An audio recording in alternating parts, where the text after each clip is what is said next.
الرحمن الرحیم، میں ہوں محبوب رحمان تنولی اور آپ دیکھ رہے ہیں سپورٹس MRT۔ پاکستان آج پہلا ایک روزہ میچ نیپیر میں ہار گیا ہے اور 73 رن سے شکست ہو گئی ہے۔ یہ ایک بڑا ٹارگٹ دینے میں کامیاب ہو گئی تھی میزبان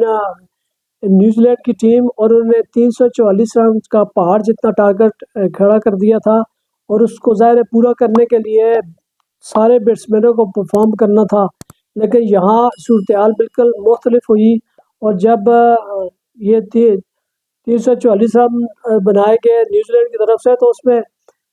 چیپمین کی سنچری، چلس کی 50، پاکستانی نے یاد احمد عباس کی دھواں دھار 50 جو ریکارڈ انہوں نے 24 بالوں پہ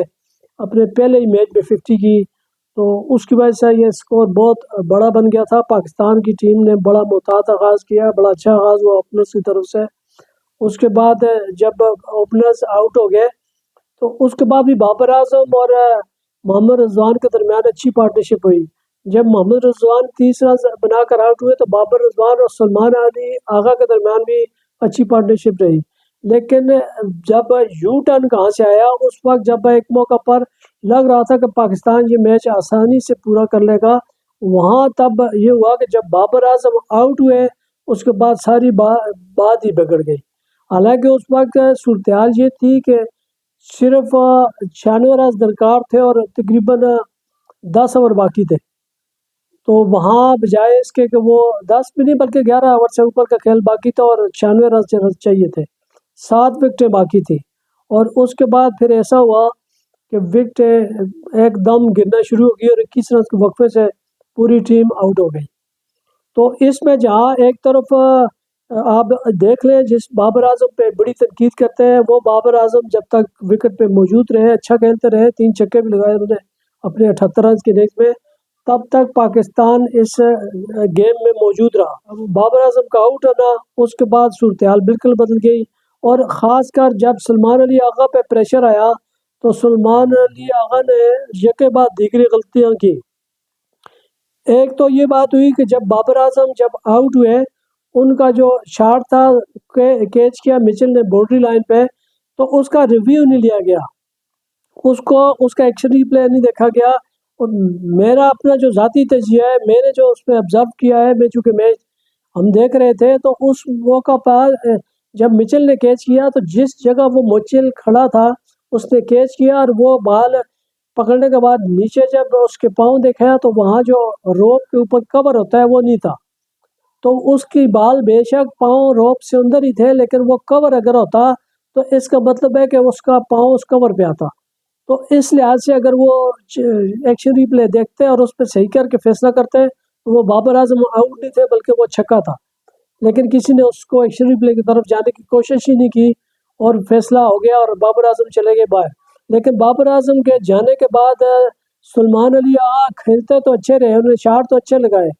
لیکن اتنا پریشر میں آ گئے کہ ان کو سمجھ نہیں آئی، انہوں نے یکے بعد دیگرے غلطیاں کیا کی۔ پہلے انہوں نے طیب طاہر کو آؤٹ کرایا، بالکل نہ رن بنتا ہی نہیں تھا، جس میں انہوں نے دوڑ کے دڑا دیا طیب طاہر کو، اور طیب طاہر وہاں آؤٹ ہو گئے، رن آؤٹ ہو گئے سلمان علی آغا کی وجہ سے۔ اور اس کے بعد دوسری غلطیاں کیا کی، جب آپ کے ساتھ نسیم شاہ آ گیا ہے، جب آپ کو پتہ ہے کہ آپ اسپیشل بیٹسمین آپ ہی ہیں، وہ تو ٹیل شروع ہو گیا، اب آپ کو موقع مل رہا ہے تو آپ خود ہی زیادہ تر سٹرائک لیں اور ان کو موقع نہ دیں، لیکن وہاں سلمان علی آغا نے وہ سنگلیں کرنی شروع کر دی، خود فیس کرنے کے بجائے پہلی بال پہ رن بنایا، اس نسیم شاہ کو آگے کر دیا، تو نسیم شاہ نے 2-3 اوور تو بھگتائے، اس کے بعد وہی ہوا جس کا خدشہ تھا، نسیم شاہ آؤٹ ہو گیا۔ اس کے بعد نیازی صاحب آئے جو بہت ہی یہاں پٹ کر گئے تھے، یہاں سے T20 میں یہاں ان کی کوئی کارکردگی نہیں تھی، ان کو پھر گھسا دیا گیا اس ٹیم میں۔ اب باہر حالانکہ فہیم اشرف آپ کے ساتھ بیٹھا ہوا ہے، لیکن یہ کسی کی پتہ نہیں کیا ضد ہے، یہ عرفان نیازی ان کو دوبارہ شامل کر لیا گیا، ان سے گرچہ انہوں نے 3 وکٹیں لی ہیں اس پہ، لیکن وہ 3 وکٹیں اگر ہم اس کو بغور دیکھیں تو اپنی غلطیوں سے آؤٹ ہوئے ہیں، وہ کوئی بال اچھی نہیں پڑی، وہ 3 وکٹیں اپنی غلطیوں سے آؤٹ ہوئے، اور پھر وہاں آ کے وہ پہلی بال کھیلے 0 پہ آؤٹ ہو کے چلے گئے، پھر وہاں یا شاید 1 رن بنایا تھا انہوں نے، بہرحال وہ آئے اور چلے گئے، بولڈ ہو کے چلے گئے۔ اس کے بعد نسیم شاہ کو سٹرائک ملا، وہ آؤٹ ہو گئے۔ پھر اس کے بعد جو حارث رؤوف آئے تو وہاں بھی پھر ایسا ہوا کہ سلمان علی آغا نے اسٹرائک خود پاس رکھنے کے بعد ہارس روف کو آگے کیا، ہارس روف نے وہی غلطی کی ہے، فضول سے شاٹ مارا اور آؤٹ ہو کے چلے گئے۔ تو اس کے بعد سلمان علی آغا جب آخر میں آؤٹ ہوا تو سلمان علی آغا نے بھی اسی طرح کا ایک مطلب جب آپ کے پاس سمجھ آ گئی ہے کہ آپ یہ ٹارگیٹ پورا کرنا ہے تو تھوڑا کیلکولیٹڈ ہو جائیں، آپ کو کم از کم ایک بنا دیں کہ آپ نے کدھر شاٹ کرنا ہے، ایسے ہی چل کے کبھی ادھر سے بدو کے شاٹ کھالنے کی کوشش میں وہ آؤٹ ہو گئے۔ میں بڑے دعوے سے کہتا ہوں یہاں اگر انڈین کوہلی ہوتا، یہاں وراٹ کوہلی ہوتا ہے یا انڈیا کا کوئی پانڈیا ہوتا ہے، انڈیا کا کوئی اچھا بیٹسمین جہاں اکیلا کھڑا ہو جاتا، تو یہاں آسٹریلیا کا کوئی بیٹسمین اس طرح کا آل راؤنڈر اکیلا آ جاتا، میکس ویل پورا میچ لے جاتا ہے، تو یہاں آپ تھوڑا سینسیبل ہو جائیں تو اس ٹیل اینڈر کے ساتھ آپ نکال سکتے تھے، لیکن جب آپ ٹیل اینڈر کو ایکسپوز کریں گے تو پھر تو نہیں ہو سکتا، اور یہ اپنی غلطیوں کی وجہ سے، اور دوسرا ایڈمنسٹریشن کو اس بات کا بھی خیال رکھنا چاہیے کہ آپ نے ایک بالر ہی کم کیا ہوا ہے، اور بالر کم کرنے کی وجہ سے جب سلمان علی آغا نے کو یہ بالنگ دی گئی تو وہ جو پورا پریشر بنا ہوا تھا نیوزی لینڈ پہ وہ سلمان علی آغا کی بالنگ سے ختم ہو گیا۔ 5 اوور میں سلمان علی آغا نے 67 رنز دے کے وہ جو بنا بنایا پریشر تھا نیوزی لینڈ پہ ختم کر دیا۔ رہی صحیح کسر بعد باقی بالرز نے پوری کر دی۔ نسیم شاہ حسب سابق بالکل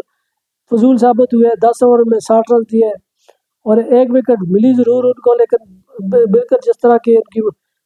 ہے کہ جس کیلیبر کے وہ بالر ہیں اس طرح کی کارکردگی دکھانے میں ابھی تک ناکام ہوئے ہیں۔ البتہ ہارس رؤف نے اچھی کارکردگی کا آج پھر مظاہرہ کیا، ان کی بالنگ اچھی تھی۔ نیکسٹ میچ پہ اگر آپ نے جیتنا ہے تو آپ کو ایک تو بالنگ لائن اپ مکمل کرنی پڑے گی، اور دوسرا یہ جو تجربے کی آپ کو ان کو پھر ریشفل کرنا پڑے گا، کیونکہ عمران نیازی کو تھوڑا باہر بٹھانا بڑا ضروری ہے، کیونکہ جب آپ کو وہاں بیچ میں بیٹنگ لائن کی ضرورت ہوتی ہے تو فہیم اشرف کسی حد تک ان سے زیادہ پر اعتماد کھیلتے ہیں،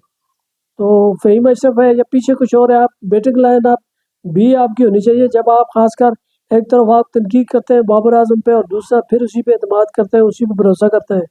تو بابر اعظم ہی تو ایک طرفہ میچ نہیں جتا سکتا، اور باقیوں کو بھی کچھ کرنا ہوتا ہے، خاص کر جب آپ کو اتنا قریب پہنچ گیا میچ پہ، قریب آپ گئے تو 7 وکٹیں باقی ہیں تو آپ کو 96 رن ان 7 وکٹوں کو بنانا چاہیے تھے،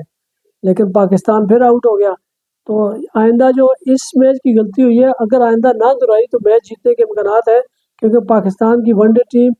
نے آج بھی ریزسٹ کیا، 271 رنز تک پہنچے ہیں وہ 344 رنز کے جواب میں، لیکن یہ جب پریشر آیا اس پہ سلمان علی آغا نے، تو سلمان علی آغا خود بھی غلط شاٹ لگایا اور انہوں نے اوپر تلے سارے اس کو، خاص کر طیب طاہر وہاں ٹک جاتے، نہ رن آؤٹ ہوتے تو امکانات تھے کہ طیب طاہر وہاں سلمان علی آغا کے ساتھ مل کے یہ فنش کر سکتے تھے، لیکن وہ اس کا آؤٹ ہونا اس کے بعد پھر ساری گیم بگڑ گئی۔ توقع کرتے ہیں کہ آئندہ میچ میں جو نیکسٹ دوسرا میچ او ڈی آئی ہو رہا ہے اس میں پاکستان اپنی ان غلطیوں پر قابو پائے گا، اور خاص کر جو مینجمنٹ بیٹھی ہے وہ جو پلینگ 11 ہے اس پہ بھی نظرثانی کرے گی۔ اجازت دیجیے، خدا حافظ۔